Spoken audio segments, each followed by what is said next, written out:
What do you do when life takes you on a journey across continents, cultures, and the intricate landscapes of the human heart?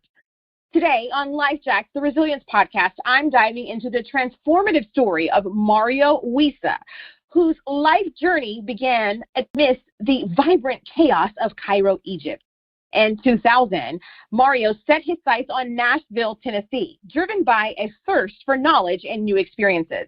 From mastering the English language to navigating diverse career paths in restaurants, the military, and the corporate world, Mario's life has been a rich tapestry of growth and discovery. His passion for communication led him across Asia and culminated in the publication of 3 insightful books. Join me, Dr. Rowe, as we explore Mario's incredible journey of resilience, including the personal challenges of marriage and divorce, and his mission to empower others through effective communication. Sometimes life gives us lemons. Sometimes it gives us lemonade.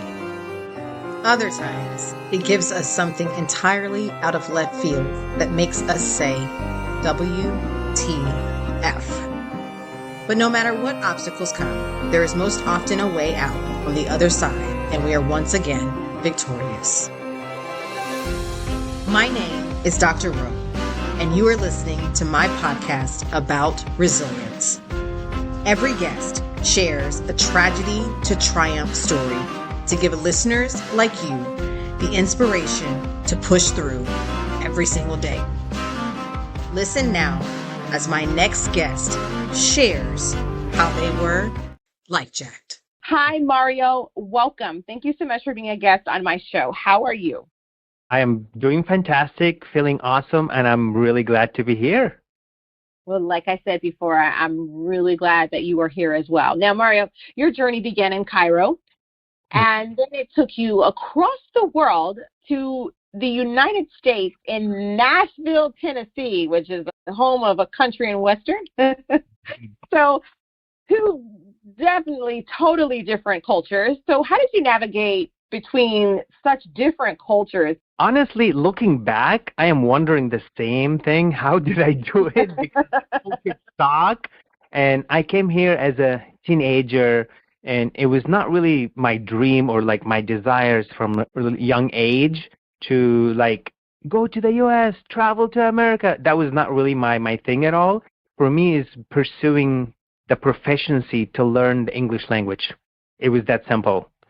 And the reason why it was Nashville, Tennessee, because my older brother moved to the U.S. 2 years before I did, and he was actually studying English as well. And that's where he resided, in Tennessee at the time, and that's why I landed in Nashville, Tennessee, and stayed there for a few years until I joined the military. Now, how did I navigate? Not even joking, it was extremely challenging. There was a lot of tears, especially coming here as a teenager. Yeah. No friends. The only family member I have is my brother. And to be frank with you, I know this is like the topic of our podcast. It goes perfectly. Like, this was the beginning of me to learn what resiliency is. Because I remember many nights, honestly, I went to sleep like crying because the culture shock and the language differences, and even going to school in the U.S. was really challenging, obviously. English is a second language. I don't understand many of the phrases that American people use every day, like what's up, when someone asked me at the time, 25 years ago, first time I was at the grocery store and the cashier person asked me, hey, what's up? I literally looked up at the ceiling. That was a long time ago. So, yeah. Well, bless your heart. Hey, and bless your heart. That's another saying. That's a Southern saying, and we say bless your heart. Bless your, oh yeah, bless your heart, or what's the other one? I'm fixing to go. What? Yeah, fixing. That's it. That's or finna. So, living like the first 5 years of my experience in the U.S. was in Nashville, Tennessee, was definitely, I want to say it was a gentle introduction, because now I live in Seattle, Washington, which is like fast-paced technology and like a whole different If I had moved to Washington when I first came to the US, I don't think it will be that. I mean, I think it will be a lot more challenging for me. But, in the country, Nashville, it was a little bit more laid back, easygoing. That helped in some ways. Can you imagine? It helped, yet still it was really challenging. And I definitely understand that. The work that I do, I'm a multilingual educator and I'm an administrator. And so that is the population that I work with is high schoolers, secondary students who are coming to the United States, and they are pursuing. Of course, some of them are coming with their parents, and others are coming unaccompanied. And yes, every day I talk to them, and I visit the classrooms, and I, help to support the teachers in my program. And yes, it takes a lot of tenacity, a lot of resilience to come to a new country as a teenager, because teenagers, it doesn't matter what country you come from, teenagers all have certain, obstacles that they have to go through with puberty and just learning, okay, I'm not quite old enough to be an adult, but I'm too old to be a young kid. And so you're trying to find your way in this grand life that has ups and downs all the time. So yes, I do understand that journey, and to take that journey as a teenager to come from one environment and culture to another. And the United States is not always kind, although we are a nation that was built on, with immigrants in mind, but we're not always kind. I don't know how to agree or disagree with you, because I mostly agree. Yes, the first couple of years were pretty tough. To be frank, quite a few times I was told, go back to where you came from, and I didn't know what that meant at the time. You're right. But, those experiences, I definitely made me stronger, for sure. I'm still here. I didn't go back. So. Well, we are glad to have you, and we are glad that you didn't go back. Now, you explored various career paths, which included going to serve in the military, which thank you so much for your service in the military. I mean, it was one thing to come to a country that you didn't know anything about and it's new to you in the environment, but then to go out and then serve and protect for that country, that is absolutely amazing. So what made you decide to enlist into the military? So this is very interesting experience, because I served 4 years active and 4 years reserve between 2005 until 2013, September 2005 to be specific, like 1 week after my birthday. Basically, I was working at company, it's called NCR. Have you ever heard of it? National Cash Register. Basically, I was working as an IT. Yes, okay. Computers, register, servers at Walmart and fast food restaurants. I was doing this for about a year or so, and I thought it might be time to change. Honestly, except the military where I spent so many years, every other job I spend like a year or two and I just move on. Like I get enough of my experiences and I reach a plateau, then I jump on to the next experience. So I literally put my resume online and looking for an IT job, exploring. And that's my truth. That's exactly what happened. A few days later, I get a phone call by a recruiter, petty officer, second class, so-and-so. This is U.S. Navy. You're looking for an IT job. And obviously I was like stunned. I'm like, maybe? What's going on? Then obviously, they made me the offer. You look for IT job. We welcome you. You have experience with second language that we might be able to use. And, we'll teach you and train you to be an IT. I'm like, I'm really overwhelmed. I'm at the time, what was I? I was like 23 years of age. So I was still, 22, 23 years of age, still young.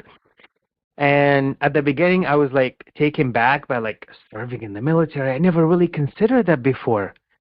But the thing about me, one of the reasons why I came to the U.S. and I do what I do from young age, I am an experience junkie. I love to have new experience. I love to go, try, risk it.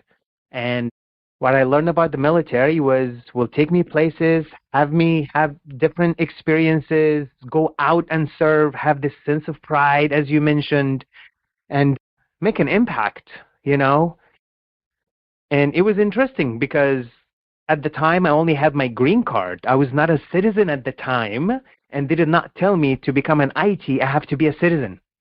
So they basically, oh, wow. Yeah, so basically they took me. And and within like 6 months, they stripped my Egyptian citizenship, and I became American citizen. A year later, I have top security clearance to do my IT. It's just basically you become government property, and they just do whatever they wish with you. And I am really grateful that I've gone through these experiences. And I have to tell you, it was another challenging experience because you'd be surprised how the military is like a melting pot, like the U.S. They recruit from so many places.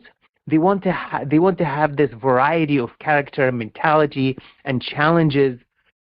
It was an amazing experience. If you were to ask me, would I do it again? I would say no, it was too hard, but I am so glad that I did it. Well, I know that a lot of people say that the military is the most integrated place, at least the United States military is the most integrated place that although it has gone through its times of women's rights and overcoming segregation between, African Americans being allowed to be officers and all these different, being in different companies and regiments, but, and of course the LGBT community and all of that. But I have heard from many persons who have served in the military that when they were in the military, they were fighting side by side with all different types of people. Like, it's the most diverse type of organization that anyone could ever experience. So, and I think that's absolutely phenomenal because you meet people from all around the world. You think a college, getting in a college education kind of seems like that you meet, lots of different people from all over the world or different places in all walks of life. But the people say in the military, you really and truly meet all different types of people. Absolutely, absolutely. The thing about the military was, even though you brought up a very valid point about, some discrimination here or there, they're still working on it and to develop the rules for it. The two things I noticed that are the most important when it comes to like serving in the military and getting our job done is, one, what is your job? What is exactly that you do? Two, what is your rank? Because your rank determines your responsibility. Like for me, I was petty officer second class within 3 years. I'm responsible of a platoon of few people. But those people, what is their job exactly? As an IT or maintenance, airplane captain maintenance, or QA or ordnance? So your job and your rank. What color you are, male or female, it doesn't matter. You're trained to do the job. You reach that rank. Let's get it done. That's my experience for the most part, yeah. Yeah. So I have to ask you, because being in the military, I mean, they train you to be involved in all different types of situations. Although, not everyone goes into combat, right, when they serve in the military, but they train you for that.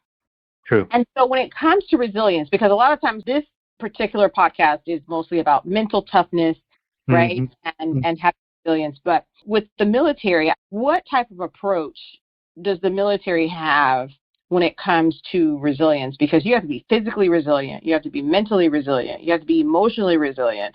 So, I mean, there's resilience lessons resilience training running rampant, obviously, right, throughout the military. So what is it that they do to prepare you and prepare our soldiers, to serve our beautiful country? At night, most of us do not get more than 3.5 to 4 hours sleep at one time, because we had scheduled every night pretty much for us to do a rover watch for about an hour every night after 10 o'clock. So let's say you go to sleep at 10, you wake up at 12, you do your rover, you finish at 1:30, go to sleep, wake up at 5 o'clock, and that is your night. That's when you sleep.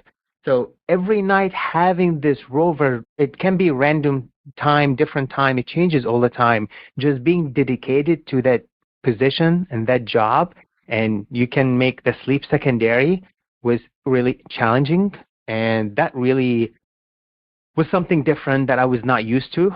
And the second thing is, which something we're not supposed to talk about, but it's been a while. At the end of the training, the graduation is basically 3 days with no sleep of training, where we swim, we march, we save other sailors from a sunken ship, or a building that's on fire, or finding bombs in a building that's 5-floor building. There's 3 bombs. We need to find them. We only have flashlights. Those kind of experiences we, at the end of the training before you graduate, 3 days, no sleep. Spray water on us, wearing the same boots, wearing the same clothes, blister feet. You can imagine it. That was really test for our endurance and resilience. And actually, you'll be surprised. It's not large percentage, but maybe 5 to like 10% of every group or squadron, about 80 to 90 people, they actually do not make it, or they have to go through the training again. Wow. No, I did not know that. I did not know that. So it's like they just put you in just these traumatic environments, and they just kind of force you to be resilient. Yeah, absolutely. And no doubt they feed us plenty, but you cannot eat that much, because if you eat that much, you will throw up from the exercises and the running and the push-ups and the marching. And honestly, as I'm sharing this with you, I feel like I'm talking about someone else. I'm just wondering how I made it. No, but but that's the true testament that you have, that, you know what? No, I really am resilient. Like, I have been in situations that, could have induced severe trauma, but I'm here, and you survived, and you made it through. And that's phenomenal. I love that you described yourself as an experienced junkie, because I really do believe in, when it comes to personal growth, right, the only way that you can grow is through experience, because you can read all the books in the world about doing something. But I truly believe that once you actually are boots on the ground, no pun intended, because I know you were in the military. Right. But until you were boots on the ground, you're down in the trenches, and you're actually experiencing whatever it is that you need to experience, I feel like that's where the personal growth comes. And you can do that through experiences. And I think that one of the things about resilience is that is the only way to build it, is that you got to go through some stuff.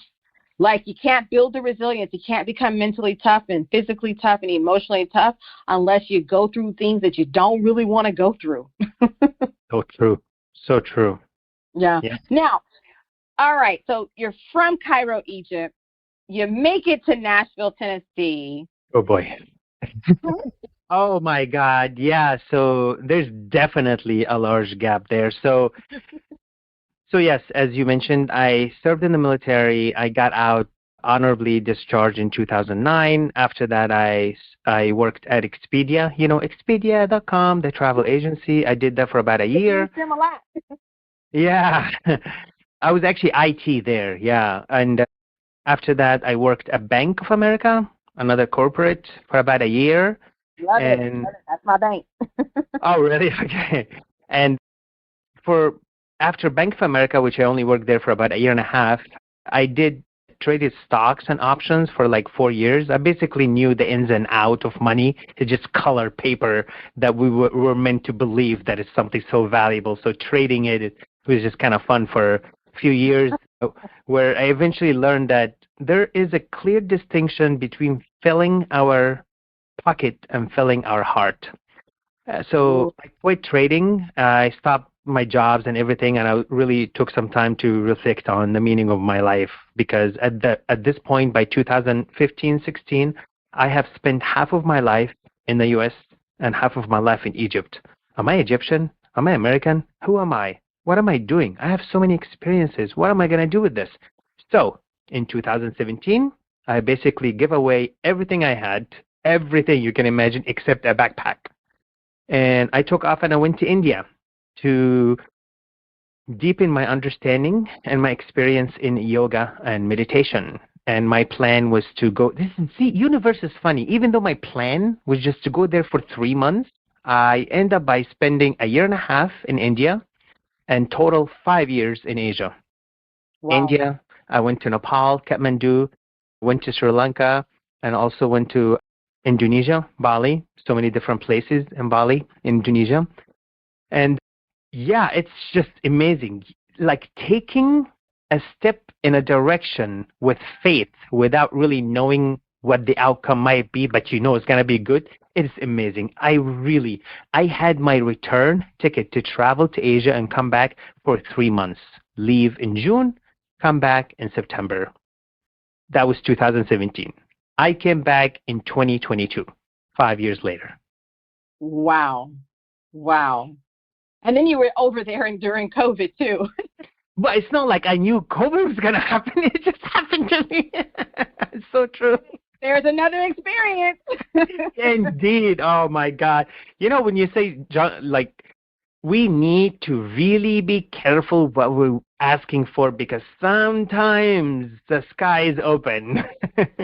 Yes, most definitely. You know, I love what you said, that we need to learn the distinct difference between filling our pockets and filling our heart. Yeah. It's such a profound statement because a lot of what we do, especially Americans, and you know this because, hey, you are American. We spend so much time with money as our focus to define the things that we do or to make it a purpose for what we do, right? And I know that a lot of other cultures and countries, they don't really do that. I mean, yes, they make a living and earn money and, you know, because you do have to in order to survive. But I feel like as Americans, like we seem to have this thing where it's like, I guess it's the capitalistic society that we have and the consumerism, but it is, I do agree with you. We do need to learn that difference and instead of just constantly finding ways to fill our pockets, but find ways to fill our hearts, because I know that for this show definitely fills my heart. I'm definitely not making a whole lot of the moment we start to giggle, we understand. Right. You're like, all right, what am I doing this for? But, you know, recognize it fills my heart. Every story, every guest like yourself that comes on that's able to share their journey with the world, to say, hey, I went through some really tough stuff, but I came out on the other side and I didn't quit and I'm still going, right? So what are some of the insights that you gained while you were, you know, throughout your travels in Asia? Many, to be frank. So I have been working on my own research for over a decade and a half. And it all started by reading this book. You might be familiar with it, The Power of Your Subconscious Mind by Josie Murphy. No, I'm not familiar with. Okay. This book. Say the book again. It's called The Power of Your Subconscious Mind by Joseph Murphy. It is a small book. It's maybe like 200 pages, like the size of the palm of your hand. You probably can read it like one night or 2 nights. At the time, like back in 2005, when I read it, it took me a couple of weeks to read it. And this is like honestly the one book that I read like over 6 times over my lifetime. And this book basically talks about the reason behind our behavior. 90% of it is subconsciously. And this subconscious was put together the first 2 years of our lives. It's actually not really up to us. And to try and tap into that and hack into it, it really takes a lot of work, effort, and mindfulness. Now, part of the reason why I took off to Asia, because as I was having every single job and I'm still doing my research, I discovered something really interesting behind why people do what they do.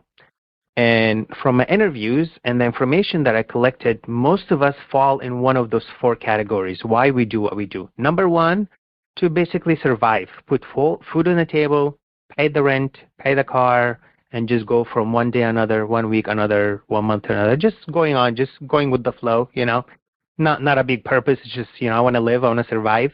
The second reason is some people are doing what they're following their parents and their family footsteps. Oh, my mom did that. She's a doctor. I became a doctor. My dad is a lawyer. Now became a lawyer, following the family steps. Third category is actually this. Some people do not know why they're doing what they're doing. That's a different category in itself. The fourth category that really impacted me is the reason why I sold everything. I gave away everything and I just took off to India, was people who love what they do so much that they're willing to live on the streets even if they don't get paid they love what they do so much. It fills them so much that money for them is not. You can pay them $10, you can pay them $10 million. They're still gonna do what they do because they just love it so much. It's a passion. Yeah. It's a passion. It's something I could not comprehend at the time, because for me it was just about like working and money and driving my Lexus and being fancy and all this stuff. So I'm like, what does that mean? I've always been like an experienced junkie. So this idea really triggered me in a way, intrigued me in a way that I realized people who are happy and satisfied with what they do, as you said, they follow their passion and their interests. And I thought to myself, what is really interesting for me? What is really my passion? Well, I know I've been studying communication. I know I'm researching communication. Is this really my thing? I'm not sure. I know that yoga, I didn't talk, this is the first time I talk about yoga. I started practicing yoga in 2012, and I realized yoga it has such a profound impact on my life. And yoga is my interest at the time. I thought, you know what? I'll go and explore yoga. Where do I go? India. Have you been to India before? I have not. Oh, okay. I was just going to mention a place called McLeod and Rishikesh, place where you can go like get trained yoga and all this stuff. So with that in mind, trying to pursue my interest and what intrigues me, I was observant, taking everything around me, taking it all in. Obviously, it was another culture shock, and the culture shock that I had coming from Egypt to the U.S., it's a reverse culture shock going from U.S. to India. And two things that really came up. Actually, there's so many things. For the sake of time and this podcast, I'm going to share two primary things. One, ignorance. What I mean by that is I have experienced such a level of ignorance during my traveling in a way that it humbled me, because I realized with observing other people's ignorance, and I'm happy to elaborate on that if you want me to, it made me realize my own personal ignorance. No matter what I know is really limited, and what I don't know is infinite. It's really, really, really humbling. Number two, gratitude. And we all hear about this gratitude journal. There's a practice, start your morning with like 5 gratitudes, to write them down or speak them out loud, or maybe gratitude before you go to sleep. These are actually very, very powerful tools when we use them because we want to use them. It's not because someone imposes on us. So I became more aware of my own personal ignorance. No matter how much I know will never be enough, because there's so much to know. And two, to be grateful for wherever I am in life, whatever universe is providing me with, whatever circumstances I'm in, to be grateful, because I can tell you some people out there that I've experienced and lived with for some time, and they have less than maybe 1% of the average American person have. And they are so happy and grateful. Oh my God. Oh no, absolutely. Absolutely. A lot of times people speak about, feeling lost, like you did. Like you said, you at one point in time lost. You were like, am I Egyptian, or who am I? What am I supposed to be doing? Do I need to be in the military? Do I need to be in corporate America? Do I need to, right? I think a lot of us have those types of moments where we're just trying to find ourselves, and we're just trying to, especially when we take all these different paths, right? And sometimes you take one path and you know exactly where you're going, and then the other times you take another path and you're like, I really don't know where I'm going, but I'm just going to just keep going, keep walking this way, right? You're like, let's just see where I end up. But the two things that you brought up, that personal ignorance, because a lot of people think that they just know everything, or they think they know a lot about something, and sometimes you find out you really don't know much. You do, until you experience, and you have certain experiences, and then you recognize, like, whoa, I really didn't know that much about that like I thought I did. And then the second thing that you said, the gratitude. It takes nothing. It's free to be kind. It True. takes nothing to be kind and to be grateful just for tiny little things and express gratitude for the breath in your body that you can receive into your body, into your lungs, the beautiful landscape that is around us of this beautiful world. And like you said, traveling, meeting different people, communicating with all different types of people and cultures and learning and immersing yourself into these cultures. I mean, I think your life is something a little bit more than an experience junkie. I know you're saying that, but it just seems like that this is your purpose, right? This is who you are to kind of navigate and integrate yourself throughout these different cultures. Like that is a purpose to just go throughout the world and learn and experience these different types of cultures. I think that is simply amazing. Now, I want to talk about support systems because some people have said that, when they were going through challenging times, if they hadn't had a support system, they don't know how they made it through. So do you think it's important to have a support system? And if you did have one, like how did your support system contribute to your journey of resilience? Yes. So actually, when I traveled you mean just during my trip, or you mean just in general life, just to be clear? General life. Yeah, in general. General life. Oh my goodness, this is a tough one, honestly, because I have a very small circle of people.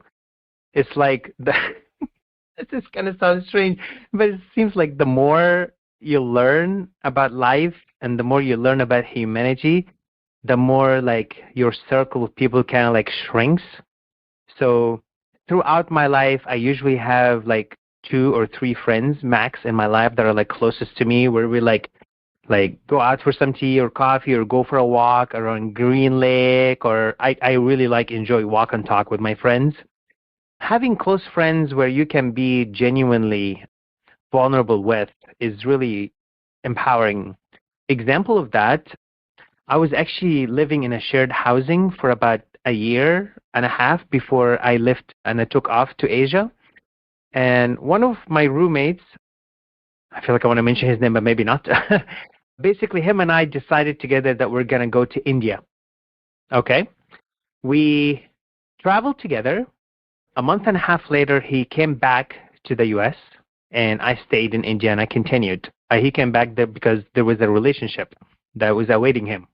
To be very frank, and I'm not sure how much this would be helpful for so many other people, I have found that the best support system that I can have is the one that I look at in the mirror. Wow. Wow. The one that go every morning when I brush my teeth and go like, hey, how you doing today? You actually did really good. When I'm brushing my teeth at night and before I go to sleep, you actually did really good today. Yes, you think you could have done better, but you survived. Every time when I drive my car and come back home, I hang my keys and I go in the kitchen and I go in the bathroom. I look in the mirror. It's like, hey, you made it home safe. High five. Yeah, I don't know if this is from like yoga or meditation practice or maybe my research in communication or what. The best supportive system I have found so far is that person that is looking back at me in the mirror. We can talk heart to heart. Sometimes I just stare in the mirror and just like cry. I don't have anything to say, just letting my emotions out. It's not easy to do that with any other human being unless you hire someone professional, as we all know. So maybe that's... Well, I was going to say, I think that's so true because oftentimes we can compliment others. Like, it's easy for us to compliment others and tell other people you did a great job. But when it comes to ourselves, we can be incredibly hard on ourselves, right? It's like we forget, like, you got to also support yourself. So I support that. I agree that sometimes, just looking at yourself in the mirror and saying, great job, or you got, like you said, high five. You can high five yourself in the mirror. Like, it is something that, we forget that you can give your own self encouragement. You can tell your own self, great job, and be your own support system. So that's very true. Very true. Now, I can't believe our time is almost up already, but because this is a wonderful company. And so I have to ask you, what advice would you give to our listeners about building resilience, especially when it comes to spending quality time with oneself? I really like this question a lot because part of my research at some point I was focusing on mindful resiliency, and to have that as one of our values or a virtue that we use to go on about our lives is really important. So we all know resiliency is like basically bouncing back to get back up. And the one advice, now I don't like the word advice, the one input, I am no one to give advice. The one input and thought I'd like to share is you will be surprised how much you're capable of doing. Yes, you can. You blow yourself away. The more you try and the more you accomplish, yes, you can. We are actually resilient species. Just our mind gets in the way sometime. That's how I see it. I love it. Yes, our mind most definitely gets in the way. Well, thank you, Mario, for sharing your incredible journey and insights with us today on LifeJack, the Resilience Podcast. Your story of resilience and dedication to exploring the world and being an experience junkie is truly inspiring. So how can listeners find and connect with you? Oh, that's the exciting part. Thank you for asking that. So I have an incredible team that's working with me, and they basically put this cool website together a few months ago. It's basically my first name and last name. So it's www.mariowissa.com. That's MARIOWISSA.com. And you can find my books there. They're not being sold on the website, but you can see the books that I've published. Also, people they can contact me, my email there, and they also have the option to book 30 minutes free session with me to help them with their communication skills. Wonderful. Do you have any last words of encouragement for the listeners? Yes. Most of us do not need encouragement from the outside. We all have it in. We just need to find it, capture it, cultivate it, use it, and make it work for you. Wow, yes, we do have it inside of us. Just look in that mirror, right? Indeed, yes, ma'am. Well, Mario, I wish you continued success as you empower others to unlock their potential. And to our listeners, may Mario's journey encourage you to embrace cultural diversity and personal growth as keys to resilience. Mario, I wish you and your family nothing but blessings and abundance. Please take care. Thank you so much. Mario Wissa, everyone. Be sure to join me next time for more uplifting stories and insights on resilience. Until then, keep pushing forward, embrace the journey, and remember that every setback can lead to a greater comeback. Dr. Rowe, signing off.